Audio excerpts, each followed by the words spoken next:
You've reached the Peak Perspectives, with your hosts, AP and VC. Get to know Denver and the surrounding area through the people who make it special. We sit down for engaging interviews and discussions with individuals who have unique connections to the Mile High City and beyond. Hello and welcome to Peak Perspectives of Colorado, where we uncover the heart of the city of Denver. We do it one story at a time. I'm your co-host, VC. Our episode today is with a conversation of Tom Gray, or I should say with Tom Gray. Here's your host, AP. What's happening, AP? Not much, Vic. Thanks for having me on with you again today. Glad you're back safely from your trip. And yep, had a good time, but it's good to be home. Good. And as people know, what we do here is we like to tell stories about people that you may be aware of, heard about, but don't know the whole story. So we like to get that out there for you. So today, as Vic was saying, we've got Dr. B. Thomas Gray, a friend of mine back from high school. So, Tom, what we'd like to do is start from the beginning. So if you want to tell us a little bit about your early childhood growing up in Denver. Yeah, thanks, Alan, and thank you all for having me on your show. I was born and raised in Denver, lived just east of City Park in the Park Hill neighborhood, very close to the Natural History Museum, actually.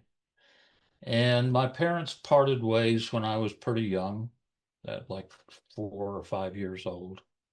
And things were difficult. My poor mother was unprepared to have to deal with 2 young boys.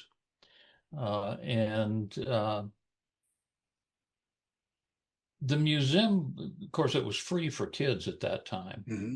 And it was kind of a refuge for me. I would go over there. It was literally 4 blocks. And I could walk over there and spend time looking at the dinosaurs and looking at various exhibits. And it, I think, pretty obviously had an influence on me. I attended Park Hill Elementary, Junior High, and then went on to East High School, which had much more impact on me than I realized at the time. Got to meet people like you and interact with all sorts of different folks. Ended up meeting the woman who eventually became my wife. And it a pretty impactful time. That was a significant time in American history as well, with assassinations of both of the Kennedys and Martin Luther King, and much of the turmoil surrounding civil rights and the Vietnam War. It was a time of significant change. I went off to Cleveland, Ohio to go to college. In honesty, a goal of mine was to put as much distance between me and my mother as I could. And what I was that 1,500 miles wasn't really quite far enough. And I had never seen Cleveland when I went there. The reality is that it was either go there or go to University of Colorado in Boulder. That was much too close to my mother's house. Or get drafted and go to Vietnam, and that was definitely not on my bucket list. Right. And so off to Cleveland I went, and I hated the place. I just hated the place. It was awful. Yeah. The mistake by the lake. Yeah. Yeah, and that was back when the river was catching fire. There was no rock and roll museum, so it was prior to that. Now the cheapest seats in the NFL were the bleacher seats in the Cleveland Browns stadium. So I got to go see them a few times. But Cleveland did not have a lot going for it at that point.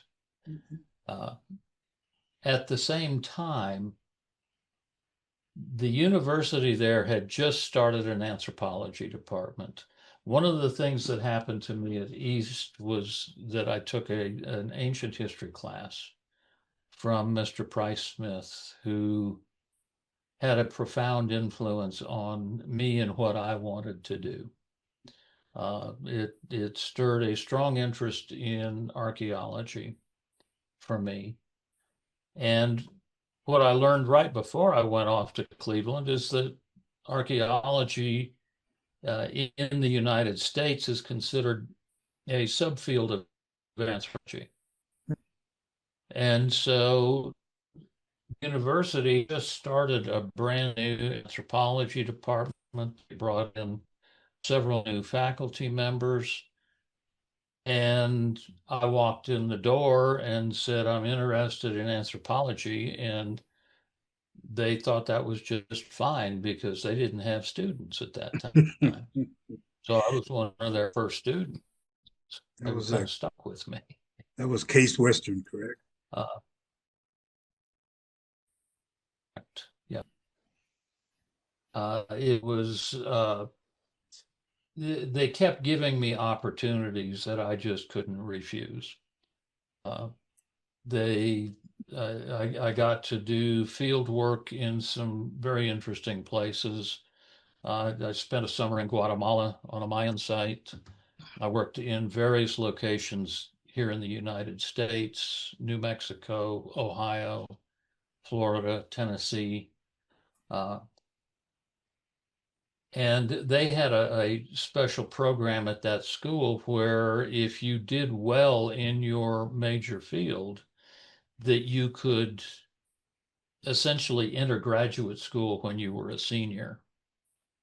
And so I qualified for that. My senior year, then I was taking classes that applied both towards a master's degree and a bachelor's degree. So it took 5 years, but then if you look closely at my CV, my resume, it looks like I got a master's degree 1 month after I got my bachelor's degree. The reality is that the bachelor's graduation ceremony was at the very end of May. The graduate school ceremony was the following week at the beginning of June. And so that's why it looks like I got a master's in a month. In fact, it took 5 years to get both. So that was that was an opportunity that I couldn't turn down. As I was wrapping that up, trying to figure out what I was going to do, what I wanted to be when I grew up. And we got a new faculty member in who was writing a grant to go to Ethiopia and work on a site where we thought there was a very good chance to find some fossils of early human ancestors. Tom, what year are we talking about that this kind of took place in your life? This was I went to Cleveland in the fall of 1968.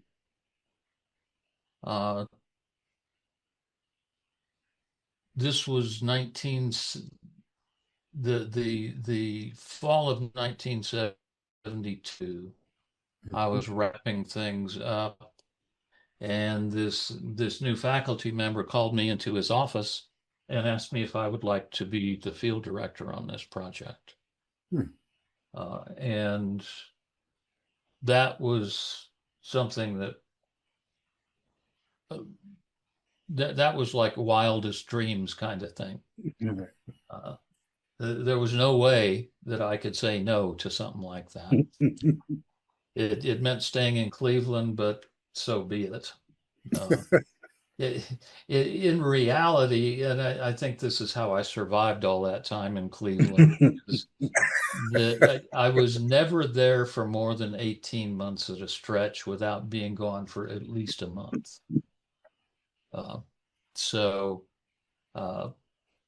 first went to Ethiopia in the fall of 1973. Witnessed some significant political changes there. It was a country that was having serious difficulties. They had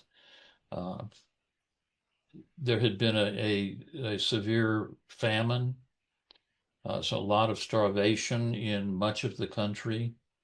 We were kind of on the tail end of that. Political upheaval.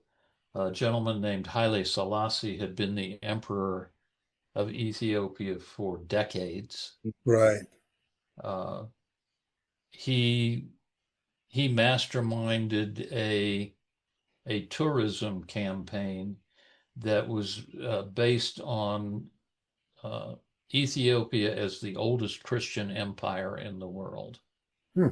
And indeed, there is a lengthy history of Christianity in Ethiopia, some really exquisite ruins that I got to go see.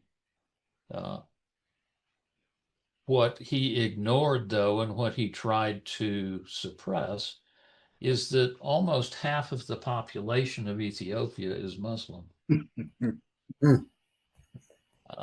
And that finally caught up with him. And so shortly before we went back over in 1974, in the fall of 74, he was deposed. They finally removed him from power. They appointed a new, I can't remember the title that they gave him, nor recall his name.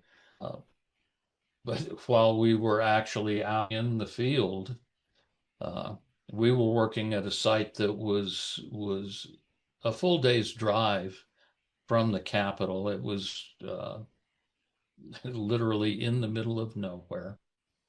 So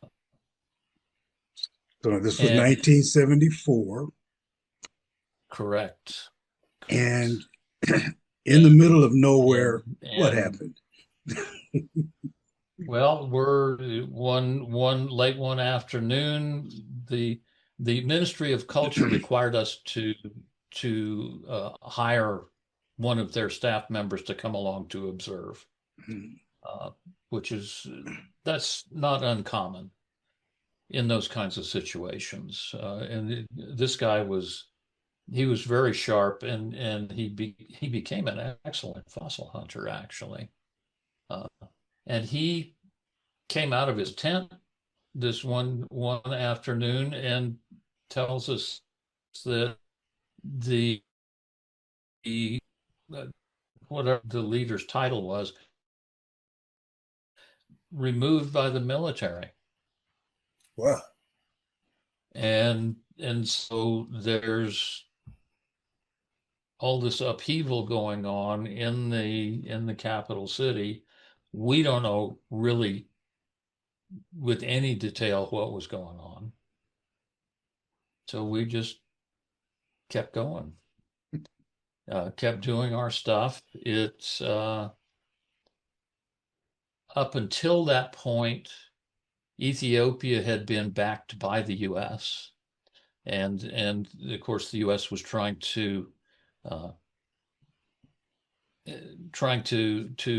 raise anti-Russian sentiment in Ethiopia, and that flipped very, very suddenly because the new military regime was being supported by the Russians. Hmm. And so after we came out of the field, I was the field director.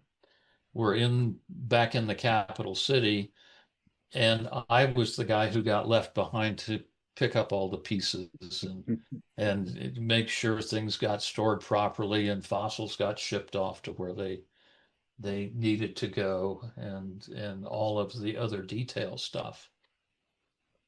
And I recall one afternoon, they had the military dictator, that's what they called him, held a rally at the soccer stadium in Addis Ababa, and immediately after it broke up, all these people started running through the streets, mostly younger students, running through the streets, yelling, "Yankee, go home." And I'm standing there at the doorway to the hotel I was in, watching these people go by, wondering, okay, now what? By that point, I had developed some decent working relationships with some of the staff at the museum in Addis Ababa. So the next morning, I went over there, and one of the guys that I had become somewhat friendly with came over to me, and he said, "Tell me, what does this mean, Yankee go home?"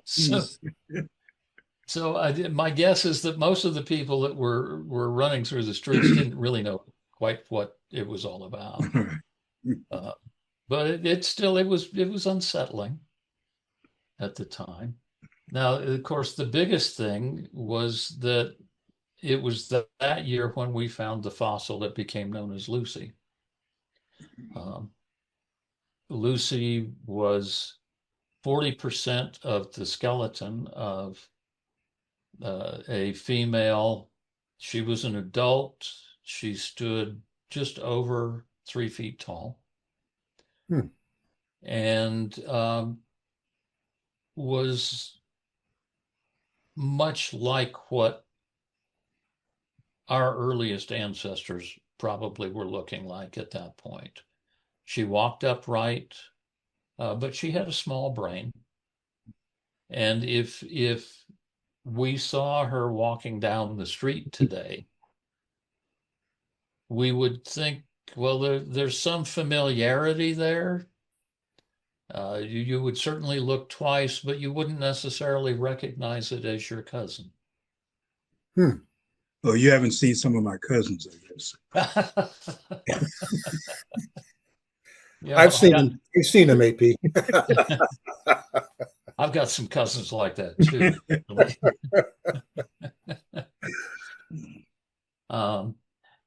This was an internationally recognized find. This made the newspapers across the world. Up until that point, the fossils that we had from anywhere near that old were just isolated pieces, isolated body parts, part of a jaw, a skull, bit of an arm, bit of a leg, something like that. Here we had 40% of the skeleton of a single individual, and that allowed us to determine some things about her that usually you weren't able to tell about a fossil. So this was quite remarkable. And the idea that upright walk was really the heart of that set us apart from the other apes in terms of our evolutionary history. That's where the hominid lineage really separated from the other apes. Now, what was the estimated age of Lucy? She was about 3 million years old. Say again? 3 million. Million with an M, as in my mind, that's a long time. Right. I would like to know, Dr. Tom, who came up, who decided the name that was given to Lucy? Great question. Great question. Great, in part because it's got such a wonderful answer. We were, needless to say, very excited about this. We had a pretty good idea right from the get-go of what we had.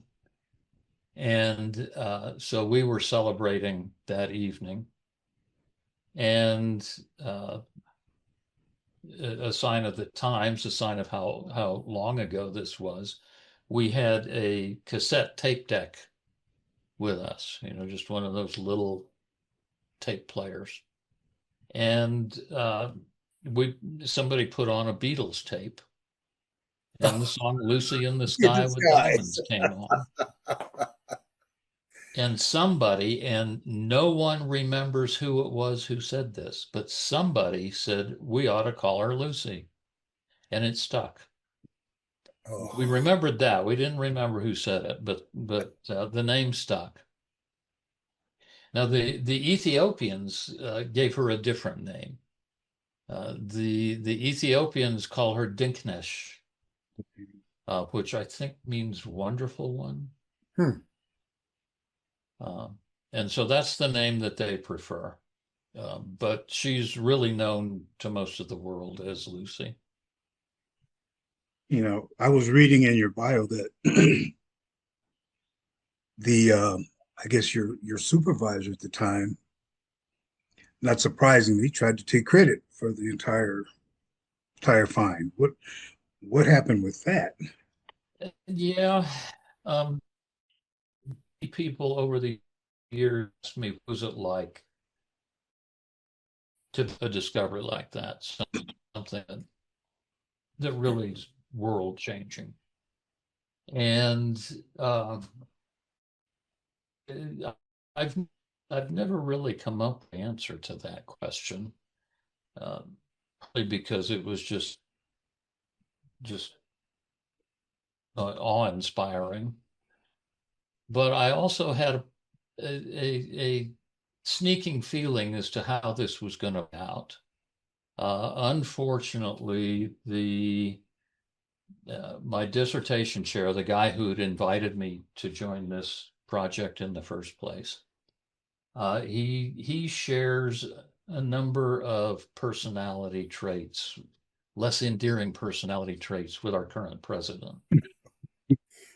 Okay. And I'll just leave it at that. Yes. Enough said.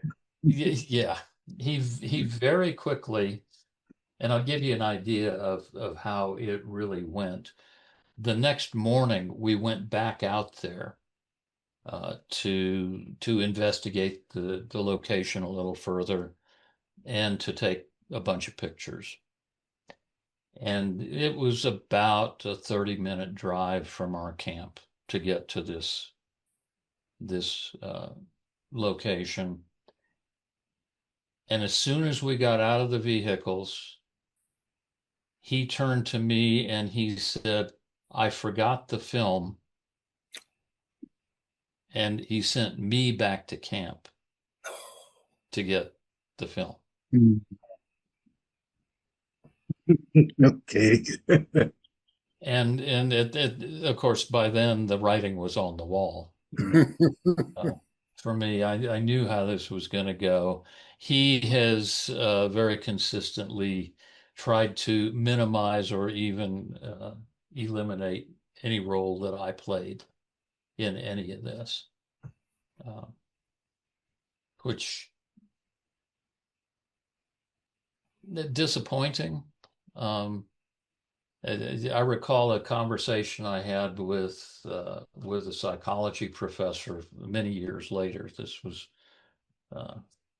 it's been 20 years ago now, 25 years ago now.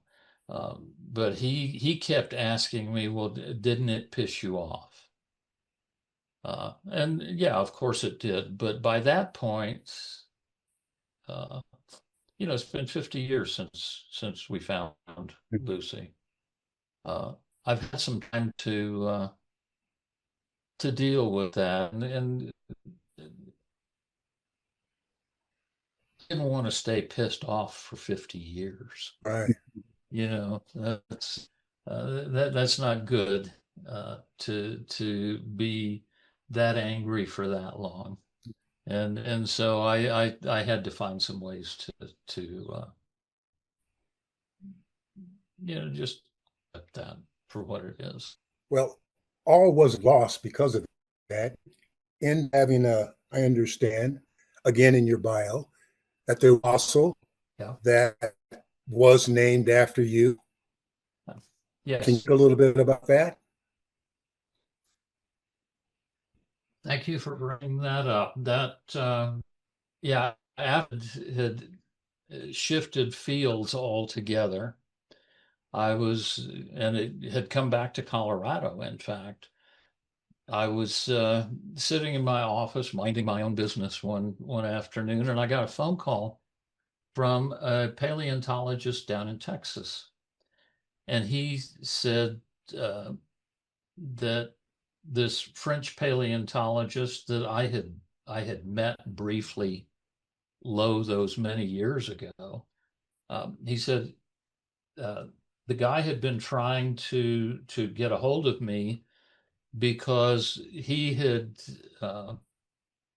been studying all of the fossil antelopes from that site and from that era, and he was going to name a new species of a particular kind of antelope, and he wanted to name it after me. Which that just blew me away.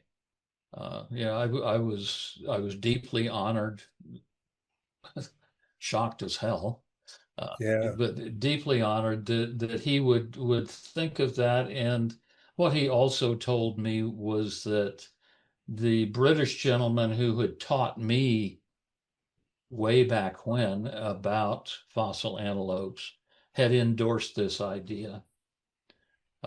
And so that did my heart good. That was very flattering. So now you said you were in your office at this time. Yeah. So was that at Texas A&M? Was it that you were teaching? No, this was after I had come back to Colorado. Okay. No, there in addition to the fact that my supervisor was kind of a jerk, and I'll keep it clean here. In addition to that, I was 24 years old when we found Lucy. And what do you do after that? So by the time I was 30, I was thinking, is this it?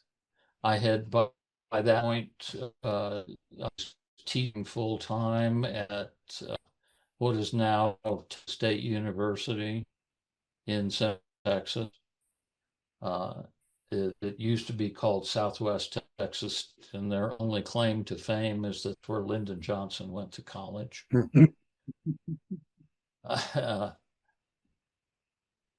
And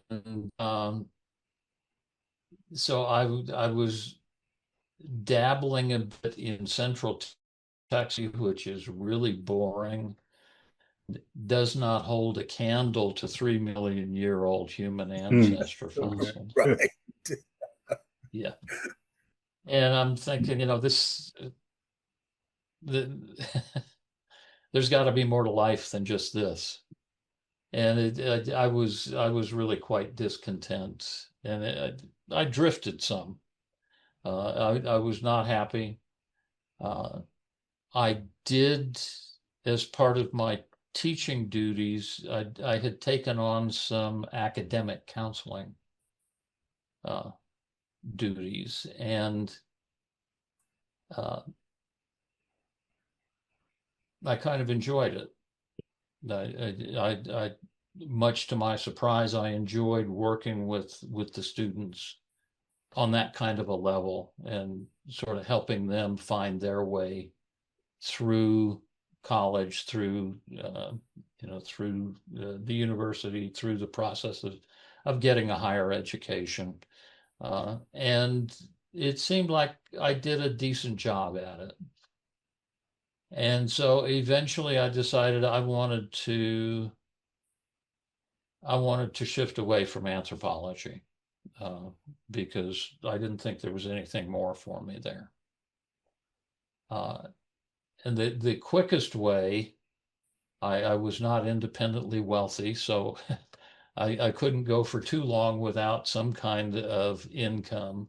And the quickest way to get into counseling at that time, at least in Texas, was to begin doing substance abuse treatment work.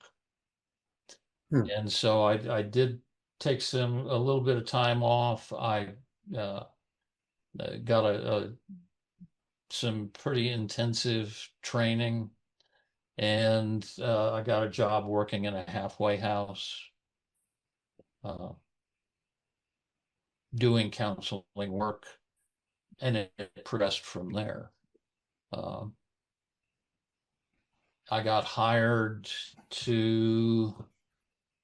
it would have been in 1989, I think, 88 or 89.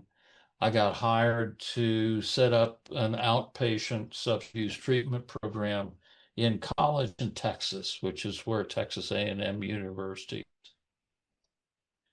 And from there, then I got a job in the county jail. I was seeing people in the jail.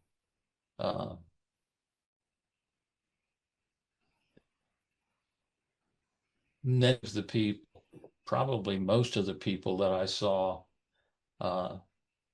had significant mental health problems. It didn't just have substance use problems.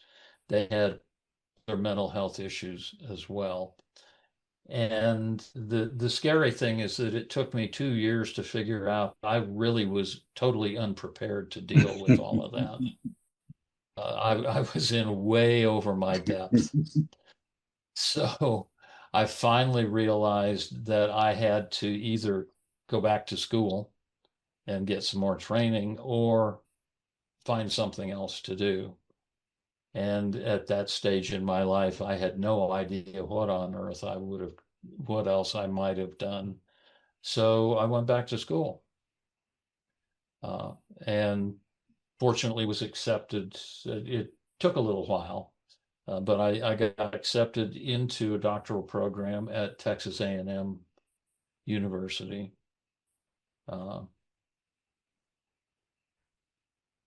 Spent 3 years as a student there, and then one of the requirements for any doctoral level psychology program is you have to do a year of internship, which is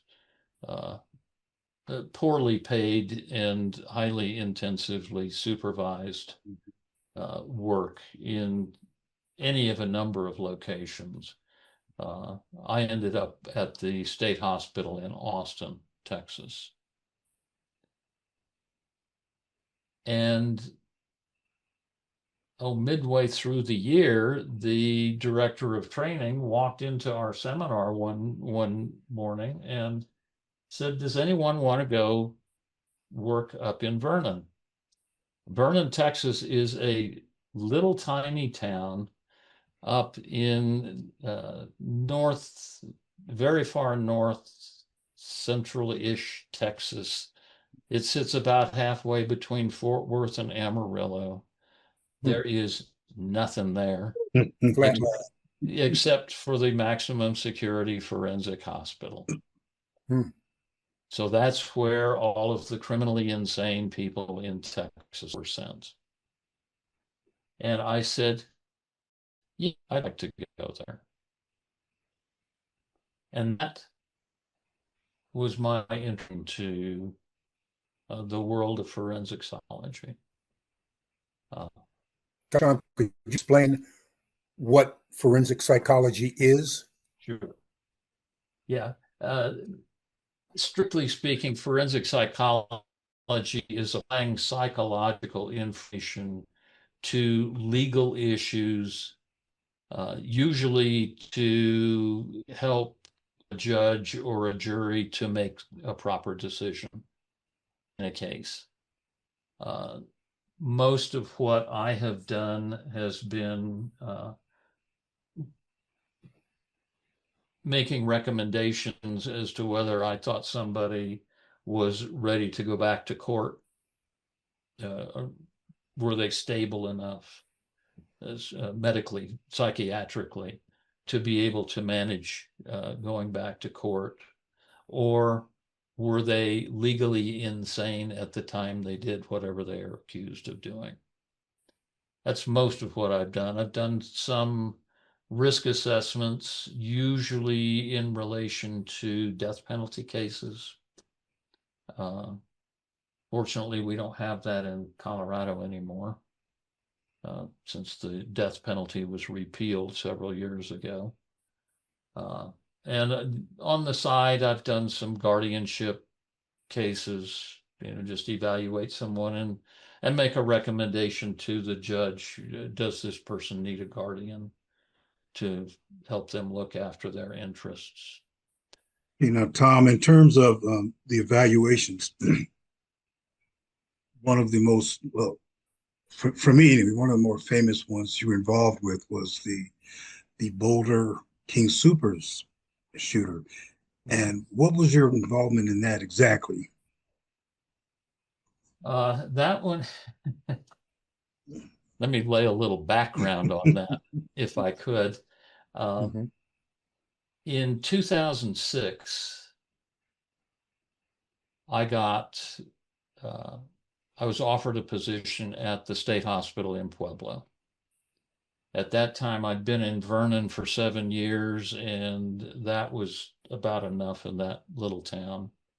The woman that I had married, who we went to high school with, she quickly informed me that yes, indeed, I wanted to take that job because she wanted out of in Texas. Uh, and I was ready to go there as well. I had a tremendous amount there. It benefited me greatly, but it was time for me. Gotten what I was going to get. We moved up here. I was the first full-time forensic evaluator that was hired at that hospital. And 2 months later, they got sued because of wait lists for evaluations. So they hired me. That was too little, too late. The demand far exceeded what I was going to be able to do. So administration said, well, we need to set up a department, and hired two other evaluators. I was in the hospital who had any kind of real forensic training and forensic expertise. And so, yeah, how often do you get a job and 2 months later you get a nice promotion? That doesn't happen. My life has been a very nice series of wonderful opportunities like that. And so I was given that opportunity. I got to build a department essentially. And over the years, we went from 3 evaluators to when I retired from the state system 2 years ago, we had 30 full-time evaluators and another 30 contract evaluators. Wow. So obviously the department grew exponentially. And as that growth occurred, my role shifted more and more from being a frontline evaluator much more to doing training and supervision. But I was still called in because I was the old guy, right? I was the guy who'd been there from the get-go. And so when a big case came along, they usually called me. When the Boulder supermarket shooting took place, I knew that I wasn't too very far from hanging it up at the hospital. I still do some private work, but I knew I was going to be leaving the hospital at some point in the next few years. And I thought, we've got some good people here who've, if I do say so myself, were extremely well trained because he, of course, did the training. Of course. They gave me a nice training budget, and so I was able to bring in some really good trainers, which was that was another very, very nice. But I when Boulder case came up, I thought it's time for me to pass the baton. It's time for me to give some of these other people an opportunity. What I'd been doing up to that point is when a big case came along, I usually involved someone else to work the case with me so that they would get that experience as well. But I thought, no, it's just time for me to step aside. And as a young woman who I had worked with, a very sharp young woman, and she took the primary role in that. She brought in other people to work with her on it. We had developed an intensive training program, and she was my associate training director for that program. So she was kind of following in that same tradition and having people work with her. The Ahmad Al Aliwi, the young man that committed that horrific shooting, was significantly ill. He had a very, very serious case of schizophrenia, and it was quickly determined that he was unable to really follow what was going on in court or to work with his attorney. And so in the legal world, that's referred to as competency to proceed or competency to stand trial. And he was found incompetent by my colleague and the people that she worked with. And it took roughly 2 years of hospitalization to restore him to competency so that he could go back to court and face these charges. Right.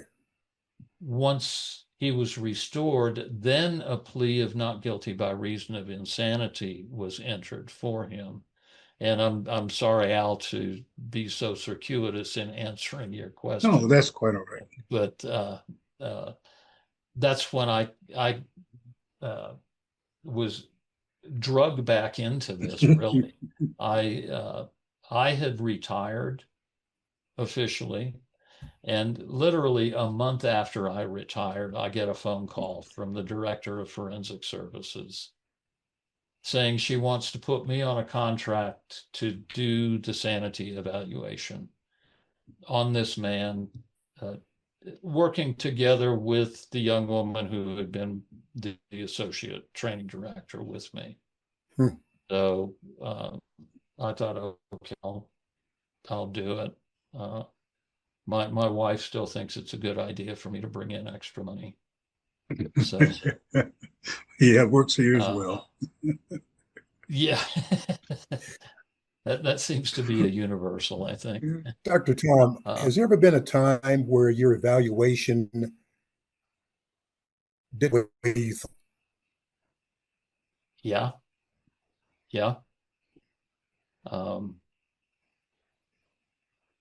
I'm thinking of a case, oh geez, years and years ago, of a man that I saw who I first saw him on a competency issue, and he was so ill that I thought I didn't think that there was much of a chance that he would ever be restored to competency. 6 years later, I was called upon to do a sanity evaluation on him because he had been restored. Hmm. And I walked into the sanity eval thinking, geez, he was so ill for so long. The odds are pretty high that he would have been insane at the time that this crime took place. And no, no matter which way I looked at it, I thought this through multiple times, uh, over and over again. And I worked that case with someone else. Mhm. And she also tried to figure out that, is there any way that we could find to call this man insane at the time? And we couldn't find anything. Right. Uh, So so yeah, that brings up a point, Tom. Um, can you explain the difference between insanity and mental illness?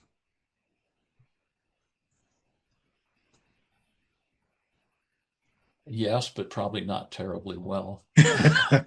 Um, there's there's obviously a lot of overlap there.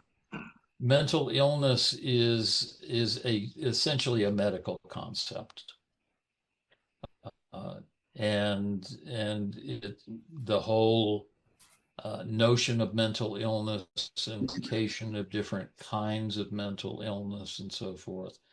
That's all done psychiatrists, psychologists, people who are much more medically focused. Insanity, legal insanity, is a legal concept. And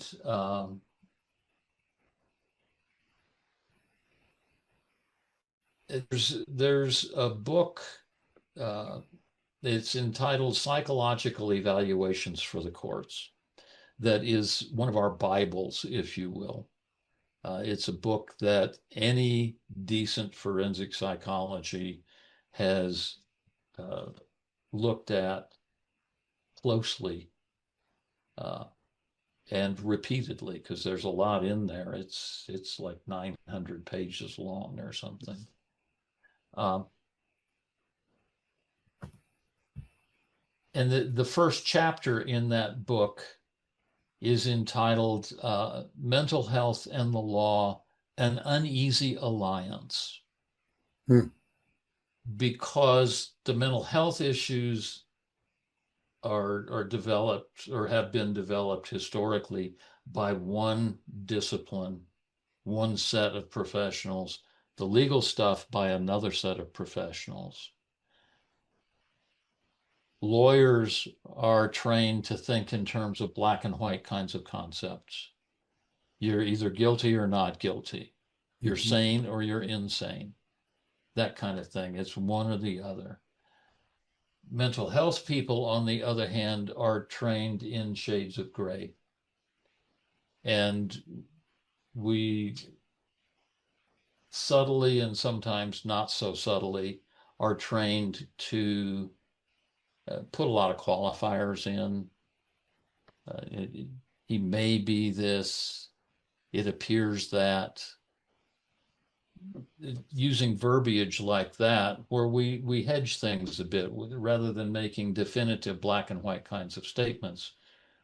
We recognize gradations of things, and that doesn't sit well with a very dichotomous kind of black and white framework. So there is a lot of overlap, and different states handle this a bit differently. In Colorado, to be legally insane, you have to have been affected by what is called a mental disease or defect. And that is defined in legal. I can't quote, I could look it up if you want, but it's pretty much you have to be psychotic. You have to be untethered from reality to be considered to have a mental disease or defect. That's where the overlap happens. But it's not absolute. Schizophrenia involves being untethered from reality. But not all people who have schizophrenia are necessarily legally insane at the time they commit or act they are accused of committing. James Holmes, the Aurora theater shooter, would be an example of that. Mr. Holmes had a serious case of some kind of schizophrenic-like illness, but he knew exactly what he was doing. And here's the other piece of legal insanity. Legal insanity means that at the time of the offense, because of the mental disease or defect, you either didn't understand that what you were doing was wrong, or you couldn't form the required mental state to have done what you're accused of doing. And what I mean by that, for first degree murder, it's intent. You have to have intent to kill. Mm-hmm. And Mr. Holmes clearly had that. He intended to kill those people. He also knew that what he was doing was wrong. So just because you have an illness that challenges your connections to reality doesn't mean you will meet the criteria for legal insanity. How about multiple personalities, Doc? Oh boy. Is that anywhere close to your explanation of insanity? And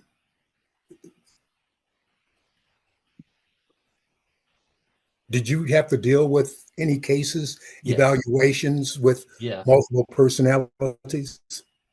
Well, I've dealt with a few individuals who claimed to have multiple personalities. I don't think I've ever seen anyone who genuinely had it. And it's pretty challenging to make that determination, although there are some ways to approach it. Mm-hmm. Were you asking for a friend, Vic?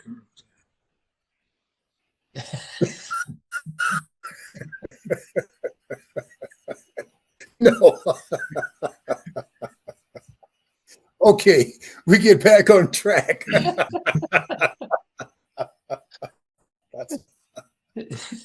You talked about a book. Have you authored any books yourself? I have not. With your background? I have not.